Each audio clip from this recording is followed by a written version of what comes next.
ಎಲ್ರಿಗೂ ನಮಸ್ಕಾರ. ನಾನು ನಿಮ್ಮ Vinutha Kushal. Welcome back to our YouTube channel.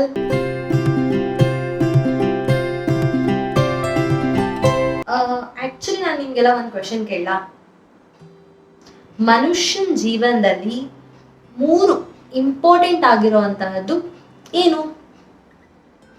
Answers ನಿಮಗೆ ಗೊತ್ತಿದ್ರೆ ದಯವಿಟ್ಟು ಎಲ್ಲ ಕಮೆಂಟ್ ಬಾಕ್ಸ್ ಅಲ್ಲಿ ಇವಾಗ ಪಟ್ ಅಂತ ಆನ್ಸರ್ನ ಕಮೆಂಟ್ ಮಾಡಿ. ಮನುಷ್ಯನ ಜೀವನದಲ್ಲಿ 3 ಇಂಪಾರ್ಟೆಂಟ್ ಥಿಂಗ್ಸ್ ಯಾವುದು ಗೊತ್ತಾ? F3. ಫಸ್ಟ್ ಎಫ್ ಅಂದ್ರೆ ಫ್ಯಾಮಿಲಿ, ಸೆಕೆಂಡ್ ಎಫ್ ಅಂದ್ರೆ ಫ್ರೆಂಡ್ಸ್, ಥರ್ಡ್ ಎಫ್ ಅಂದ್ರೆ any guesses? Yes, third F ಅಂದ್ರೆ ಫುಡ್. ನಮ್ಮ ಮನುಷ್ಯನ ಲೈಫಲ್ಲಿ ಈ 3ನ ಪ್ರಾಪರ್ ಆಗಿ ಬ್ಯಾಲೆನ್ಸ್ ಮಾಡಿದ್ವಿ. ಈ 3 ತುಂಬಾ ಇಂಪಾರ್ಟೆಂಟ್ ಆಗುತ್ತೆ ನಮ್ಮ ಲೈಫ್ಗೆ. ಫ್ಯಾಮಿಲಿ ಕೂಡ ಇರಬೇಕು, ಫ್ರೆಂಡ್ಸ್ ಕೂಡ ಇರಬೇಕು, ಅಂಡ್ ಅವರಿಬ್ರ ಜೊತೆಗೆ ನಾವು ಹ್ಯಾಪಿ ಆಗಿರ್ಬೇಕು ಅಂದ್ರೆ ಪ್ರಾಪರ್ ಆಗಿರುವಂತಹ ಫುಡ್ ನ ತಿನ್ಬೇಕು. 7 ಡೇಸ್ ಬ್ರೇಕ್ಫಾಸ್ಟ್ ಸೀರೀಸ್ ಅಲ್ಲಿ ಡೇ 1 ಹಾಗೂ ಡೇ 2ಗೆ ಸ್ಪೆಷಲ್ ಆಗಿರುವಂತಹ ಕಿಚಡಿ ಹಾಗೂ ಉಪ್ಮಾನ ಪ್ರಿಪೇರ್ ಮಾಡಿದೆ. ಆಕ್ಚುಲಿ ನೀವೆಲ್ಲ ಟ್ರೈ ಮಾಡಿರ್ತೀರಾ ಅಂತ ನಾನು ಎಕ್ಸ್ಪೆಕ್ಟ್ ಮಾಡಿದ್ದೀನಿ. ಅಂಡ್ ಟ್ರೈ ಮಾಡಿದ್ರೆ ನೀವು ಕಮೆಂಟ್ ಕೂಡ ಮಾಡಿ. ಇನ್ನೂ ನೋಡಿಲ್ಲ ಯಾರು ಆ ವಿಡಿಯೋಸ್ ನಾನು ದಯವಿಟ್ಟು ಎಲ್ಲ ವೀಕ್ಷಿಸಿ. ಫಸ್ಟ್ ಡೇಗೆ ನಾನು ಕಿಚಡಿ ಪ್ರಿಪೇರ್ ಮಾಡಿದ್ದೆ ಅಂಡ್ ಡೇ 2ಗೆ ನಾನು ಉಪ್ಪ ಪ್ರಿಪೇರ್ ಮಾಡಿದೆ. ಡೇ 3ಗೆ ಏನು ಪ್ರಿಪೇರ್ ಮಾಡ್ತಾ ಇದ್ದೀನಿ? Any guesses? ಆಕ್ಚುಲಿ ನಂದು ಪೋಸ್ಟ್ ಪ್ರೆಗ್ನೆನ್ಸಿ ವಿಡಿಯೋ ಕೂಡ ಇನ್ನೂ ಯಾರು ನೋಡಿಲ್ಲ ಅಂದ್ರೆ ದಯವಿಟ್ಟು ಅದನ್ನ ಕೂಡ ಎಲ್ಲರೂ ವೀಕ್ಷಿಸಿ. ಅದರಲ್ಲಿ ನಾನು ಹೇಗೆ ವೆಯ್ಟ್ ಲಾಸ್ ಆದೆ, ಅದಕ್ಕೆ ಮೇನ್ ಇಂಪಾರ್ಟೆಂಟ್ ಥಿಂಗ್ ಏನು ಅಂದ್ರೆ ಫುಡ್. ನಾನು ಯಾವ್ಯಾವ ತರ ಫುಡ್ ತಿಂತಾ ಇದ್ದೆ, ಯಾವ್ದು ಡಯಟ್ ನ ಫಾಲೋ ಮಾಡ್ತಾ ಇದ್ದೆ, ಎಲ್ಲದರ ಇನ್ಫಾರ್ಮೇಶನ್ ನ ಆ ವಿಡಿಯೋದಲ್ಲಿ ನಾನು ಮೆನ್ಷನ್ ಮಾಡಿದ್ದೀನಿ.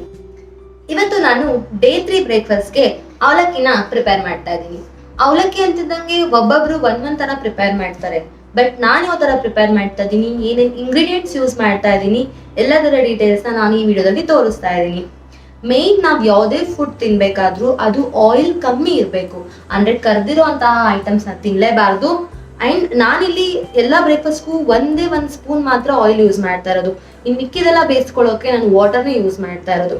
ಕೆಲವೊಬ್ರು ಕೇಳಿದ್ರೆ ನನಗೆ ಯಾಕೆ ಇಷ್ಟೆಷ್ಟು ಎಣ್ಣೆ ಸಾಕಾಗುತ್ತಾ, ಇದೆಲ್ಲ ಪ್ರಾಪರ್ ಆಗಿ ಬೇಯುತ್ತಾ ಅಂತ ತುಂಬಾ ಜನ ಕೇಳಿದ್ರಿ. ಎಸ್, ಒಂದೇ 1 ಸ್ಪೂನ್ ಎಣ್ಣೆ ಇಸ್ ಫೈನ್. ಅದು ಏನಕ್ಕೆ ಅಂದ್ರೆ ಒಗ್ಗರಣೆಗೆ ಅಷ್ಟೇ. ಅದರಲ್ಲಿ ತುಂಬಾ ಫ್ಯಾಟ್ ಇರುತ್ತೆ. ಇನ್ಸ್ಟೆಡ್ ಆಫ್ ಎಣ್ಣೆ ನಾವು ತುಪ್ಪ ಕೂಡ ಬಳಸ್ಬೋದು. ತುಪ್ಪ ಇಸ್ ವೆರಿ ಗುಡ್ ಕೊಲೆಸ್ಟ್ರಾಲ್ ಅಂತ ಹೇಳ್ತಾರಲ್ಲ, ಅದಕ್ಕೆ. ಬನ್ನಿ, ನಾನು ಮಾತಾಡ್ತಾ ಇದ್ರೆ ಇವತ್ತು ನಿಲ್ಸೋದೇ ಇಲ್ಲ. ಸೊ ಫಸ್ಟ್ ಕೆಲಸ ನೋಡೋಣ, ಆಮೇಲೆ ಮಾತು ಮುಂದುವರ್ಸೋಣ. ಡೇ 3ಗೆ ಅವಲಕ್ಕಿ ಪ್ರಿಪೇರ್ ಮಾಡ್ತಾ ಇದ್ದೀನಿ. ಮಾಡೋಕೆ ಬೇಕಾಗುವಂತಹ ಇಂಗ್ರೀಡಿಯೆಂಟ್ಸ್: ಅರ್ಧ ಸ್ಪೂನ್ ಸಾಸಿವೆ, ಅರ್ಧ ಸ್ಪೂನ್ ಜೀರಿಗೆ, ಅರ್ಧ ಸ್ಪೂನ್ ಕಡಲೆಬೇಳೆ, ಸ್ವಲ್ಪ ಗೋಡಂಬಿ ಹಾಗೂ ಸ್ವಲ್ಪ ಕಡಲೆ ಬೀಜ. ಇದ್ರ ಜೊತೆಗೆ ಒಂದೇ 1 ದೊಡ್ಡ ಈರುಳ್ಳಿ, ಒಂದೇ 1 ಒಣಮೆಣಸಿನ್ಕಾಯಿ, ಸ್ವಲ್ಪ ಕರ್ಬೇವಿನ ಸೊಪ್ಪು, ಜೊತೆಗೆ ಒಂದೇ 1 ಚಿಕ್ಕ ಟೊಮ್ಯಾಟೊ. ಮಸಾಲೆ ಐಟಮ್ಸ್ಗೆ 1 ಸ್ಪೂನ್ ಖಾರ ಪುಡಿ, 1 ಸ್ಪೂನ್ ಧನಿಯಾ ಪುಡಿ, 1/4 ಚಮಚ ಗರಂ ಮಸಾಲ, ಸ್ವಲ್ಪ ಅರಿಶಿನ ಹಾಗೂ ಸ್ವಲ್ಪ ಉಪ್ಪು. ಇಲ್ಲಿ ನಾನು 1 ಕಪ್ ಅವಲಕ್ಕಿ ತಗೊಳ್ತಾ ಇದ್ದೀನಿ. ಇದು ಒಬ್ರಿಗೋಸ್ಕರ ಪ್ರಿಪೇರ್ ಮಾಡ್ತಿರೋದ್ರಿಂದ 1 ಕಪ್ ನಾನು ತಗೊಂಡಿದ್ದೀನಿ. ನೀವು ತುಂಬಾ ಜನಕ್ಕೆ ಪ್ರಿಪೇರ್ ಮಾಡ್ತೀರಾ ಅಂದ್ರೆ 2-3 ಪ್ರಿಪೇರ್ ಮಾಡ್ತೀರಾ ಅಂದ್ರೆ ಅದಕ್ಕೆ 2 ಪಟ್ಟು ಇಲ್ಲ 3 ಪಟ್ಟು ತಗೊಳ್ಬೇಕಾಗತ್ತೆ. ನಾನಿಲ್ಲಿ ತರಕಾರಿಗಳು ತಗೊಳ್ತಾ ಇದ್ದೀನಿ. ಆಕ್ಚುಲಿ ನಾವು ಎಷ್ಟು ತರಕಾರಿ ತಿಂತೀವೋ ಅಷ್ಟು ನಮ್ಮ ಆರೋಗ್ಯಕ್ಕೆ ಒಳ್ಳೆಯದು. ನಾನಿಲ್ಲಿ ಕ್ಯಾರೆಟ್ ತಗೊಂಡಿದ್ದೀನಿ, ಬಟಾಣಿ ತಗೊಂಡಿದ್ದೀನಿ, ಉಳ್ಳಿಕಾಯಿ ತಗೊಂಡಿದ್ದೀನಿ. ನೀವು ಬೇಕಿದ್ರೆ ಬೇರೆ ವೆಜಿಟೇಬಲ್ಸ್ನ ಇಲ್ಲಿ ಆ್ಯಡ್ ಮಾಡ್ಕೋಬಹುದು. ಅಂದ್ರೆ ಕ್ಯಾಪ್ಸಿಕಮ್ ಆ್ಯಡ್ ಮಾಡ್ಕೋಬಹುದು.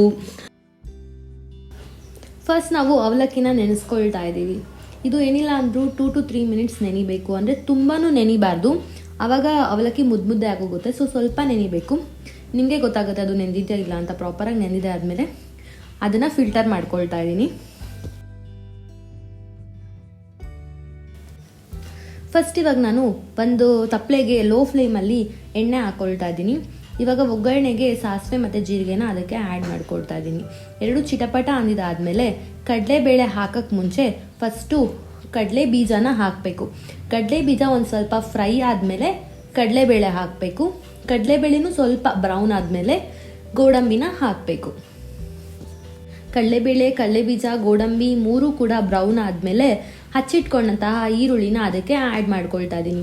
ಈರುಳ್ಳಿ ಜೊತೆ ಕರಿಬೇವು ಮತ್ತು ಒಂದೇ 1 ಒಣಮೆಣಸಿನ್ಕಾಯಿನ ಆ್ಯಡ್ ಮಾಡ್ಕೊಳ್ತಾ ಇದ್ದೀನಿ. ಯೂಶಲಿ ನೀವು ಅಬ್ಸರ್ವ್ ಮಾಡಿದರೆ ನಾನೆಲ್ಲ ಒಣಮೆಣಸಿನ್ಕಾಯಿ ಮಾತ್ರ ಯೂಸ್ ಮಾಡ್ತಾ ಇದ್ದೀನಿ. ಅದಕ್ಕೂ ಕೂಡ ರೀಸನ್ ಇದೆ. ಏನಂದರೆ ಗ್ರೀನ್ ಮೆಣಸಿನ್ಕಾಯಿ, ಹಸಿಮೆಣಸಿನ್ಕಾಯಿ ಉಪಯೋಗಿಸೋದ್ರಿಂದ ನಮಗೆ ಗ್ಯಾಸ್ಟ್ರಿಕ್ ಆಗೋ ಚಾನ್ಸಸ್ ಜಾಸ್ತಿ ಇರುತ್ತೆ. ಅದ್ರ ಬದಲು ಈ ಒಣಮೆಣಸಿನ್ಕಾಯಿ ಯೂಸ್ ಮಾಡಿದ್ರೆ ಅದು ನಮ್ಮ ಹೆಲ್ತ್ಗೆ ಕೂಡ ತುಂಬ ಒಳ್ಳೆಯದು. ಅದಕ್ಕೋಸ್ಕರ ನಾನು ಒಣಮೆಣ್ಸಿನ್ಕಾಯಿ ಯೂಸ್ ಮಾಡ್ತಾ ಇದ್ದೀನಿ. ಅದು ಒಂದೇ ಒಂದು ಯೂಸ್ ಮಾಡ್ತಾ ಇದ್ದೀನಿ ಬಿಕಾಸ್ ನಾನು ಎಕ್ಸ್ಟ್ರಾ ಮಸಾಲೆ ಐಟಮ್ಸ್ ಕೂಡ ಆ್ಯಡ್ ಮಾಡೋದ್ರಿಂದ ಒಂದೇ ಒಂದು ಸಾಕು. ಈರುಳ್ಳಿ ಪ್ರಾಪರಾಗಿ ಬ್ರೌನ್ ಆಗಿ ಫ್ರೈ ಆದಮೇಲೆ ಇದಕ್ಕೆ ನಾನು ಹಚ್ಚಿಟ್ಕೊಂಡಂತಹ ಟೊಮ್ಯಾಟೋನ ಆ್ಯಡ್ ಮಾಡ್ತಾ ಇದ್ದೀನಿ. ಟೊಮ್ಯಾಟೊ ಈರುಳ್ಳಿ ಎರಡೂ ಪ್ರಾಪರಾಗಿ ಬೇಯಬೇಕು.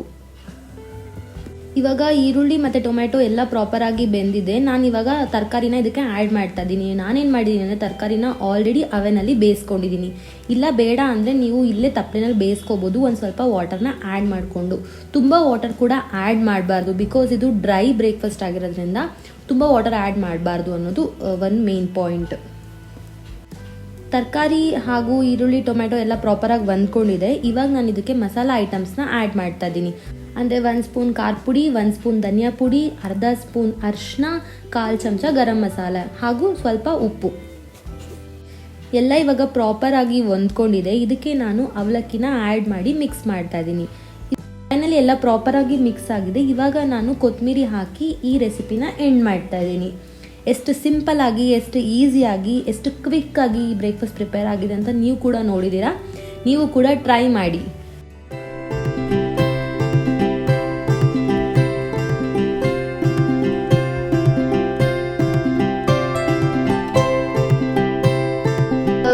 ಎಲ್ಲರೂ ವಿಡಿಯೋ ನೋಡಿದ್ರಿ ಅಲ್ವಾ, ಎಷ್ಟು ಸಿಂಪಲ್ ಆಗಿ ಎಷ್ಟು ಕಮ್ಮಿ ಇಂಗ್ರೀಡಿಯೆಂಟ್ಸ್ ಯೂಸ್ ಮಾಡ್ಕೊಂಡು ಎಷ್ಟು ಟೇಸ್ಟಿಯಾಗಿ ಮಾಡಿದೀನಿ ಅಂತ. ಟೇಸ್ಟ್ ನ ನೀವು ವಿಡಿಯೋದಲ್ಲಂತೂ ನೋಡಕ್ಕಾಗಲ್ಲ. ನೀವ್ ಯಾವಾಗ ಈ ಡಿಶ್ ನ ಟ್ರೈ ಮಾಡ್ತೀರಾ ಅವಾಗ ನಿಮ್ ಡಿಶ್ ನ ನೀವೇ ಟೇಸ್ಟ್ ಕೂಡ ಮಾಡ್ತೀರಾ. ಹೋಪ್ ನಿಮ್ಮೆಲ್ಲರಿಗೂ ಈ ವಿಡಿಯೋ ಇಷ್ಟ ಆಗಿದೆ ಅಂತ ಭಾವಿಸ್ತೀನಿ. ಇನ್ನೂ ಯಾರ್ಯಾರು ನಮ್ಮ ಚಾನಲ್ ನ ದಯವಿಟ್ಟು ಸಬ್ಸ್ಕ್ರೈಬ್ ಮಾಡಿಲ್ಲೋ ದಯವಿಟ್ಟು ಫಸ್ಟ್ ಸಬ್ಸ್ಕ್ರೈಬ್ ಮಾಡ್ಕೊಳ್ಳಿ. ಬಿಕಾಸ್ ನಾನು ಏನೇ ಒಂದು ಇನ್ಫಾರ್ಮೇಶನ್ ಶೇರ್ ಮಾಡಿದ್ರು ಅದನ್ನ ನೀವು ಮಿಸ್ ಮಾಡ್ಕೋಬಾರ್ದಲ್ಲ, ಅದಕ್ಕೋಸ್ಕರ. ಎಲ್ಲರಿಗೂ ಒಳ್ಳೇದಾಗ್ಲಿ, ಎಲ್ಲರೂ ಚೆನ್ನಾಗಿರಿ ಅಂತ ಹೇಳ್ತಾ ಥ್ಯಾಂಕ್ ಯು ಸೋ ಮಚ್.